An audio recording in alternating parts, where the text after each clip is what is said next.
স্বাগতম ভয়ঙ্কর রাতের আজকের ভয়ঙ্করতম অডিও স্টোরিতে। আজ আমি আপনাদের শোনাতে চলেছি এমন একটি ফোন কলের গল্প যেটা শুধু একজন মানুষের জীবন বদলে দেয়নি, বরং প্রমাণ করে দিয়েছে মৃতরা কখনো কখনো আবার ফিরে আসে।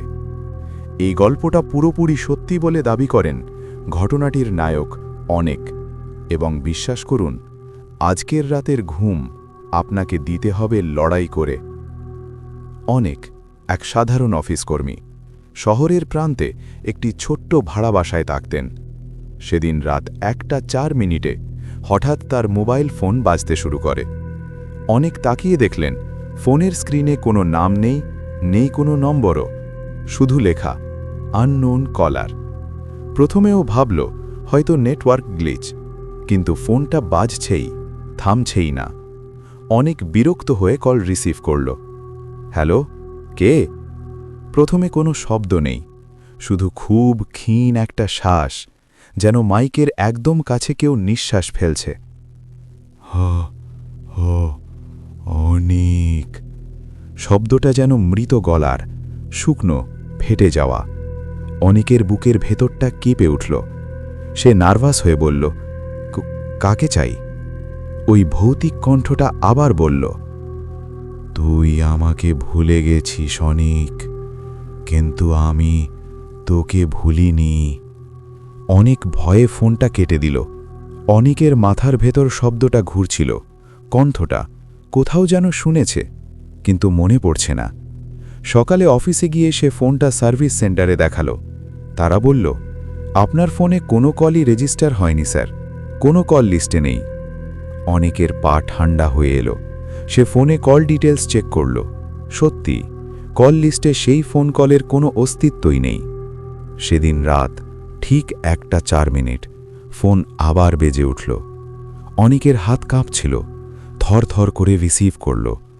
ওই একই কণ্ঠ, অনেক, তুই আমাকে নিয়ে খেলেছিলি, মনে আছে? হৃৎপিণ্ডের ধুকপুক শব্দ যেন বাইরে বেরিয়ে আসছে। অনেক কাঁপা কণ্ঠে বলল, তুমি কে? কি চাও? আমার নাম মনে নেই। কণ্ঠটা হেসে উঠল, মরণোত্তর হাসি। শব্দটা যেন মৃত মানুষের গলা থেকে আসছে। অনেক হঠাৎ মনে পড়ল 3 বছর আগে তার এক বন্ধু রন এক ভয়াবহ দুর্ঘটনায় মারা যায়। সেই রাতে অনেকের আগ্রহে রন মোটরবাইক নিয়ে বেরিয়েছিল। তারপর গাড়ির ধাক্কা, ভয়াবহ মৃত্যু। অনেক চিৎকার করে উঠল, রন, রন, তুমি তো মারা গিয়েছিলে। ফোনের ওপাশে মৃদু গর্জন, হ্যাঁ অনেক, আমি মরে গেছি, কিন্তু আমার শেষ ফোনটা তোকে দেওয়া হয়নি। অনেক কাঁপতে কাঁপতে জিজ্ঞেস করল, তুমি আমার থেকে কি চাও? একটা সুযোগ, আমার শেষ কথা শোনানোর সুযোগ। অনেকের কান গরম হয়ে উঠছিল। ওর মনে হচ্ছিল ফোনের ওপাশে দাঁড়িয়ে কেউ তাকিয়ে আছে।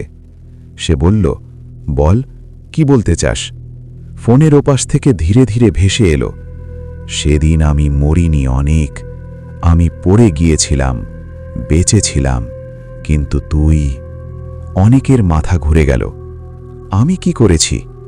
তুই পেছন ফিরে তাকাসনি অনেক, তুই আমাকে রাস্তায় পড়ে রেখে পালিয়ে গিয়েছিলি। অনেকের শরীর স্তব্ধ, রক্ত যেন জমে গেল।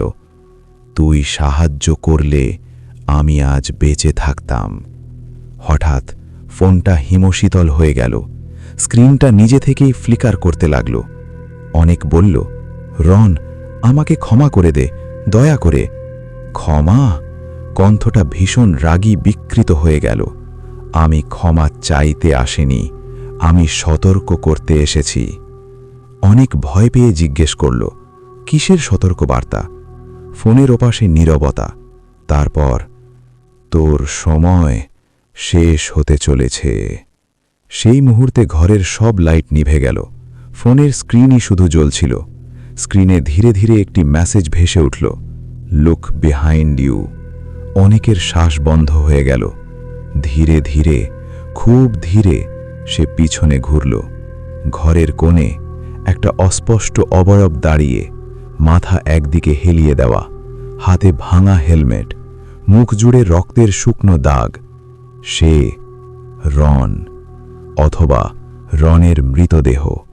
অনেক চিৎকার করতে যাচ্ছিল, কিন্তু রন তার মৃত আঙ্গুল তুলে ঠোঁটে রাখল। চুপ। তারপর গলায় ফাটা কণ্ঠে বলল, আমি যা পেয়েছি তুইও তা পাবি। অনেক দৌড়াতে গেল, কিন্তু ঠিক তখনই সব কিছু অন্ধকার। পরদিন সকালে অনেককে তার বাড়ি থেকে অজ্ঞান অবস্থায় উদ্ধার করা হয়। তার মোবাইল ফোনে তখনও একটা notification, missed call, unknown caller, 1:04 AM। কিন্তু কল লিস্টে সেই নম্বরের কোনো অস্তিত্ব নেই। বন্ধুরা, আপনারা কি মনে করেন অনেক যা শুনেছিল তা কি সত্যি, নাকি ভৌতিক প্রতিশোধ ছিল? কমেন্টে অবশ্যই জানাবেন। এমন অন্ধকার, শিহরণ জাগানো গল্প পেতে সাবস্ক্রাইব করুন ভয়ঙ্কর রাত। আজকের মতো বিদায়, কিন্তু মনে রাখবেন, মৃতরা কখনো কখনো ফিরে আসে।